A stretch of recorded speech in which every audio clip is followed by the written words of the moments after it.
Hello दोस्तों, नमस्कार। स्वागत है आप सभी का आपके अपने यूट्यूब चैनल में। दोस्तों देखिए, 14 सितंबर है आज और 14 सितंबर को रेलवे ग्रुप डी का फर्स्ट शिफ्ट का एग्ज़ाम समाप्त हो गया है, जिसका कि मैं आपको सटीक एनालिसिस कराऊंगा। 100% रियल क्वेश्चन जो आज आपके फर्स्ट शिफ्ट में आए थे वो सभी क्वेश्चन लेकर आया हूं। तो वीडियो के एफर्ट के लिए वीडियो को लाइक के साथ कंटिन्यू कीजिएगा। 1000 लाइक्स का गोल है हमारे इस वीडियो का, तो सभी के सभी एक साथ लाइक बटन दबा दीजिए। फर्स्ट क्वेश्चन से स्टार्ट करते हैं। एक बार फिर से आपसे आईपीएल से क्वेश्चन पूछा गया, जिनका भी आगे एग्ज़ाम है 2022 वाला जो आईपीएल हुआ है इसको रट कर जाओ। एक क्वेश्चन हर बार आ रहा है। आज पूछा गया 2022 के IPL team royal challenger Bengaluru के नए कप्तान कौन बने हैं। तो 2022 से पहले आपको पता होगा विराट कोहली हुआ करते थे आरसीबी के कप्तान, पर 2022 में जो 15वां संस्करण खेला गया आईपीएल का, इसमें नया कप्तान जो आरसीबी का बना है वो बना है Faf du Plessis. South Africa की ये क्रिकेटर हैं, ध्यान रखिएगा। नेक्स्ट क्वेश्चन पूछा गया, नदियों से फिर से क्वेश्चन आया। इनमें से कौन सी नदी पंजाब में नहीं बहती है। 4 ऑप्शन दिए थे, रावी, सतलुज, ब्यास, ब्राह्मणी। तो आपको पता होगा रावी, सतलुज, व्यास ये तीनों ही नदियां पंजाब में बहती हैं। ब्राह्मणी जो नदी दिया था ऑप्शन में, ये आपका करेक्ट आंसर हो जाएगा, क्योंकि ब्राह्मणी नदी ये दोस्तों उड़ीसा राज्य में बहने वाली एक नदी है।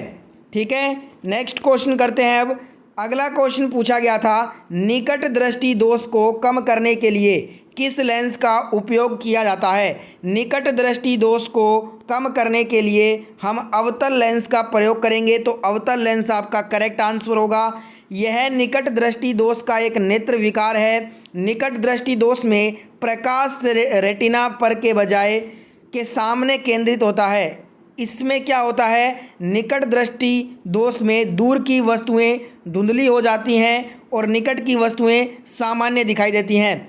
एक होता है दूर दृष्टि दोष, उसको दूर करने के लिए उत्तल लेंस का प्रयोग होता है। एक क्वेश्चन आया था मॉडर्न हिस्ट्री से, फिर से क्वेश्चन आया, कांग्रेस सोशलिस्ट पार्टी की स्थापना पूछी गई, किसने की थी। कांग्रेस सोशलिस्ट पार्टी की जो स्थापना है ये दोस्तों 1934 में जयप्रकाश नारायण, राम मनोहर लोहिया और आचार्य नरेंद्र देव ने मिलकर की थी। तो इन तीनों में से कौन सा आपको नाम आज दिया गया था, बताइएगा मेरे को कमेंट करके। एक क्वेश्चन पूछा गया, किस प्रधानमंत्री के कार्यकाल में मनमोहन सिंह वित्त मंत्री थे। देखिए, मनमोहन सिंह हैं जो कि नरेंद्र मोदी से पहले भारत के प्रधानमंत्री भी रह चुके हैं 2 बार लगातार, और ये दोस्तों वित्त मंत्री भी रह चुके हैं। किनके प्रधानमंत्री के कार्यकाल में, यही पूछा है। तो वेंकट नरसिम्हा राव के कार्यकाल में ये दोस्तों वित्त मंत्री थे। 1991 से 1996 के बीच में जो कार्यकाल था नरसिम्हा राव का। एक क्वेश्चन ये वाला क्वेश्चन रिपीट हुआ है, फिर से तीसरी बार ये क्वेश्चन रिपीट हुआ है एग्जाम में। किस राज्य में पंचायती राज व्यवस्था नहीं है। तो आपको बता दूं, नागालैंड, मेघालय, मिजोरम 3 ऐसे राज्य हैं भारतीय जिनमें पंचायती राज नहीं है। बताइएगा आज वाले शिफ्ट में तीनों में से कौन सा ऑप्शन में दिया था। और एक जो यूटी है ना, जहाँ पे पंचायती राज नहीं है, वो कौन सा है, तो वो हो जाएगा दिल्ली। एक क्वेश्चन आया, ये भी क्वेश्चन रिपीट हुआ है, विश्व एथलेटिक्स 2022 चैंपियनशिप में भारत के लिए सिल्वर मेडल किसने जीता है। विश्व एथलेटिक्स 2022 चैंपियनशिप में भारत के लिए सिल्वर मेडल नीरज चोपड़ा ने जीता है। नीरज चोपड़ा को जितने भी हाल ही में अवार्ड मिले हैं टोक्यो ओलंपिक में, और साथ में जितने भी दोस्तों इन्होंने मेडल जीते हैं अभी हाल ही की प्रतियोगिताओं में, ये सभी अगर आप रट लेते हो तो 1 नंबर आपका पक्का हो जाएगा, क्योंकि नीरज चोपड़ा से बार बार क्वेश्चन आ रहा है। एक ये क्वेश्चन फिर से रिपीट किया गया एग्जाम में, सरदार सरोवर परियोजना किस नदी पर है। तो नर्मदा नदी आपका राइट आंसर हो जाएगा। आज वाले शिफ्ट में भी 5 से 6 क्वेश्चन रिपीट हुए हैं। एक क्वेश्चन पूछा गया, ये वाला भी रिपीटेड क्वेश्चन है, पहले आ चुका है ग्रुप डी एग्जाम में, फोटोग्राफी में किसका उपयोग किया जाता है। तो ऑप्शन में आपको AgBr दिया था, सिल्वर ब्रोमाइड का उपयोग होता है फोटोग्राफी में, जिसे हम AgBr भी कहते हैं। नेक्स्ट एक क्वेश्चन आया था, अनाई की पहाड़ी ये किस राज्य में है। अनाई की दोस्तों जो पहाड़ी है ना, ये आपका केरल राज्य में है। जियोग्राफी से इस शिफ्ट में काफ़ी क्वेश्चंस हमें देखने को मिले हैं। एक क्वेश्चन पूछा गया था, लोकसभा सदस्यों के लिए जो कोरम का गठन है वो कितने सदस्य जो है ना वो कितने सदस्यों से होता है। लोकसभा सदस्यों के लिए कोरम का गठन 1/10 सदस्यों से होता है। तो 1/10 आपको ऑप्शन में दिया था, वो आपको करेक्ट कर लेना था। एक क्वेश्चन पूछा था, इनमें से कौन फास्टर कुकिंग एजेंट है। फास्टर कुकिंग एजेंट पूछा था, तो बेकिंग सोडा आपका ऑप्शन में दिया था, वो करेक्ट हो जाएगा। खाना को जल्दी पकाने वाला जो एजेंट होता है ना, उसे ही हम बेकिंग सोडा कहते हैं। भारत में बैंकों का पहली बार राष्ट्रीयकरण कब हुआ। तो ये वाला भी रिपीटेड क्वेश्चन है, इस बार ग्रुप डी में ये दूसरी बार पूछा गया है। 1969 वर्ष 1969 ईस्वी में भारत में बैंकों का पहली बार राष्ट्रीयकरण किया गया था। एक क्वेश्चन आया था, संपत्ति का अधिकार को किस संवैधानिक संशोधन के तहत वैधानिक अधिकार प्राप्त हुआ है। आपको पता होगा, पहले जो है ना संपत्ति का अधिकार एक मौलिक अधिकार था, 7 मौलिक अधिकार थे। बाद में क्या किया, 44वां संविधान संशोधन 1978 के तहत जो है संपत्ति के अधिकार को मौलिक अधिकार से हटाकर इसे वैधानिक अधिकार में डाल दिया गया। तो यही आपसे आज पूछा था कि कौन से संवैधानिक संशोधन के तहत वैधानिक अधिकार इसे प्राप्त हुआ है संपत्ति के अधिकार को। तो 44वां जो संशोधन हुआ था 1978 में, यही आपका राइट आंसर होगा। ठीक है, यह एक मौलिक अधिकार नहीं है। इसी से मिलता जुलता एक और क्वेश्चन आता है, इनमें से कौन सा एक मौलिक अधिकार नहीं है। तो धन का संचय करना, ये दोस्तों एक मौलिक अधिकार नहीं है, क्योंकि ये जो है अब क्या बन गया है, एक वैधानिक अधिकार प्राप्त हो गया है इसे। एक क्वेश्चन आया था दोस्तों यहाँ पे, LIC के चेयरमैन पूछा था 2022 मार्च 2022 तक पूछा था। तो MR कुमार होंगे मार्च 2022 तक LIC के चेयरमैन।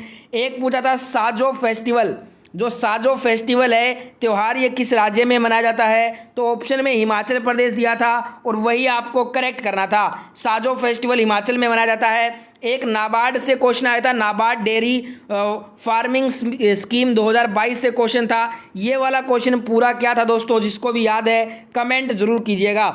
एक विद्युत वाहक बल से फॉर्मूले से डायरेक्ट क्वेश्चन आया था। ठीक है, एक क्वेश्चन पूछा गया, ये क्वेश्चन रिपीट हुआ है, कल ही एग्जाम में आया था।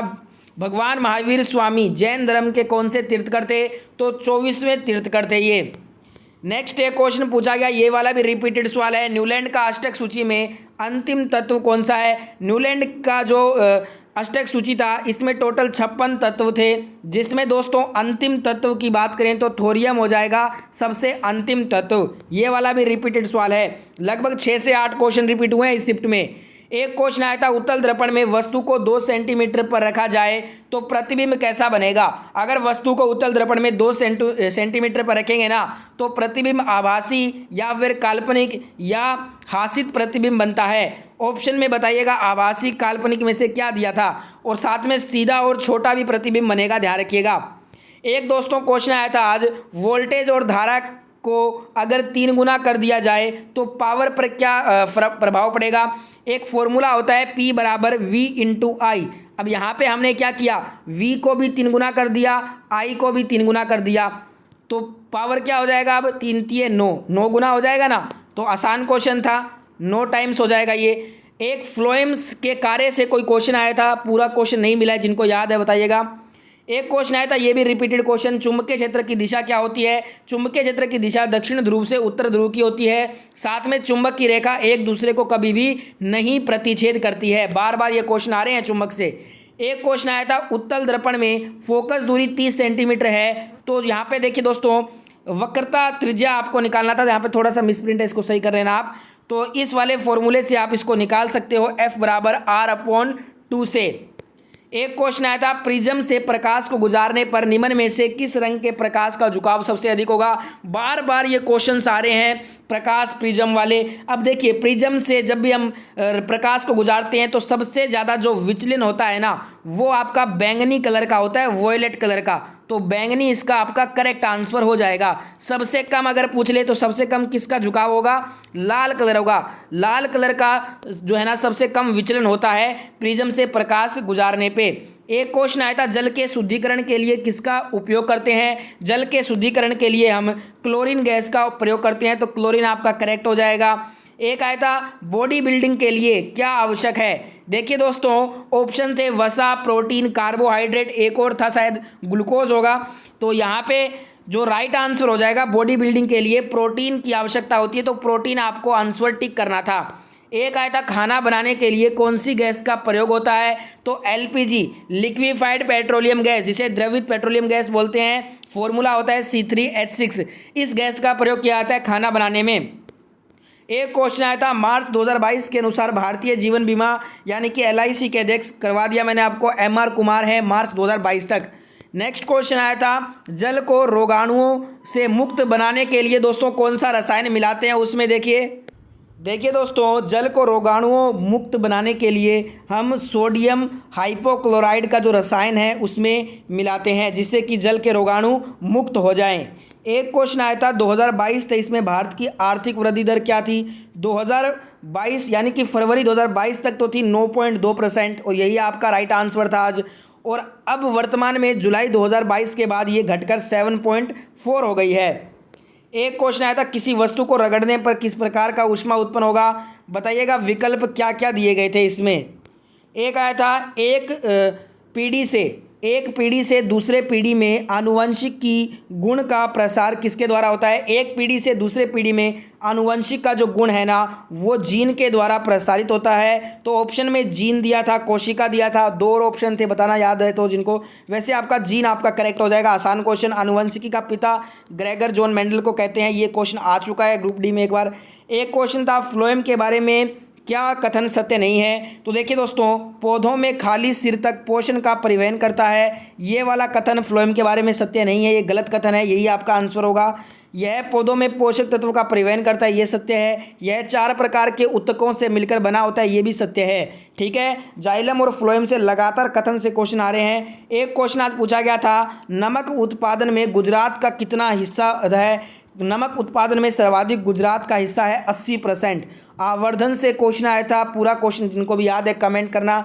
उत्तल दर्पण सूत्र से एक न्यूमेरिकल आया था, ये भी अगर याद है तो कमेंट कीजिएगा। एक दोस्तों, सेक्स डिटर्मिनेशन किससे पता चलता है, ऑप्शंस क्या क्या दिए थे बताइएगा जिनको भी याद हैं। ठीक है दोस्तों, और एक क्वेश्चन यहाँ पे आया था इनमें से किसमें जो है ना हाईएस्ट बॉइलिंग पॉइंट होगा, इस प्रकार से विकल्प दिए गए थे। ठीक है, ये लोकसभा वाला क्वेश्चन कर चुके हैं अपने। नेक्स्ट एक आया था दोस्तों यहाँ पे, ये बेंगलोर टीम वाला हो चुका है। FeSO4 को गर्म करने पर क्या प्राप्त होता है, Fe2O3 प्राप्त होता है, तो ये करेक्ट हो जाएगा। नर्मदा बांध वाला हो चुका है। अनाई मलाई वाला, ये भी ये वाला भी पहाड़ी वाला हो चुका है। और एक हिंदुस्तान सोशलिस्ट रिपब्लिकन एसोसिएशन का गठन किसने किया था, ये क्वेश्चन अगर आया होगा दोस्तों तो इसका उत्तर हो जाएगा भगत सिंह है। इसको डिटेल में समझिए। हिंदुस्तान सोशलिस्ट रिपब्लिकन एसोसिएशन यानी कि HSRA एक क्रांतिकारी संगठन था। पहले इसे हिंदुस्तान रिपब्लिकन आर्मी के रूप में जाना जाता था। इसकी स्थापना राम प्रसाद बिस्मिल, सचिंद्र नाथ बख्शी, सचिंद्र नाथ सान्याल और जोगेश चंद्र चटर्जी ने की थी। वैसे इसका दोस्तों जो सही उत्तर होगा वो भगत सिंह हो जाएगा। बताना ये क्वेश्चन आया था या नहीं आया था। एक डोबेराइनर के त्रिक नियम से कौन सा तत्व शामिल नहीं था, तो डोबेराइनर के त्रिक में दोस्तों ये 3 जो है ना तत्व शामिल किए गए थे। कैल्शियम, स्ट्रोट्रियम, बेरियम को एक साथ शामिल किया गया था। लिथियम, सोडियम, पोटेशियम को एक साथ में शामिल किया गया था। क्लोरीन, ब्रोमीन, आयोडीन को एक साथ में शामिल किया गया था। इन 9 तत्वों को 3 रूप में यहाँ पे इस प्रकार से शामिल किया गया था। इनके अलावा जो समूह था ना वही आपका आंसर होगा। इनके अलावा जो ऑप्शन में था, इन 3 के अलावा, वही आपका आंसर हो जाएगा। तो ये थे आज के फर्स्ट शिफ्ट के क्वेश्चन। आई होप ये वीडियो आपको अच्छा लगा है। वीडियो अच्छा लगा है तो 1000 लाइक्स का गोल है, सभी के सभी एक साथ लाइक बटन दबा देना। और दोस्तों मैं मिलता हूँ आपसे सेकंड शिफ्ट के एनालिसिस के साथ। धन्यवाद, जय हिंद, जय भारत।